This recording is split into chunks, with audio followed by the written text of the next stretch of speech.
पुण्यातून उचलले, अहिल्यानगरमध्ये खून, इंस्टाग्राम मेसेजच्या वादाने सगळे संपवले।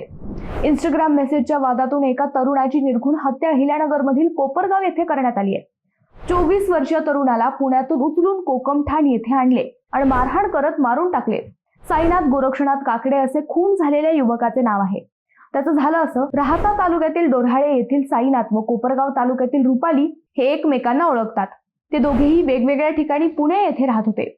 एके दिवशी साईनाथ काकडे याने रुपाली हिच्या बहिणीला इंस्टाग्राम वरून मेसेज करत शिवीगाळ केली, म्हणून रुपाली, अनिल संजय लोंढे, दिनेश विठ्ठल आसने, पवन कैलास आसने व राहुल अशोक चांदर यांनी शनिवारी 10 मेला साईनाथला पुण्यातून उचलून कोपरगाव तालुक्यातील कोकमठाण येथे आणले। अमानुषपणे मारहाण करत काहीतरी विषारी औषध पाजून साईनाथचा खून केला।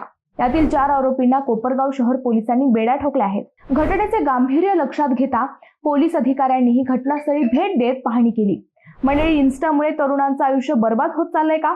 तुम्हाला काय वाटतं? कमेंटमध्ये नक्की सांगा।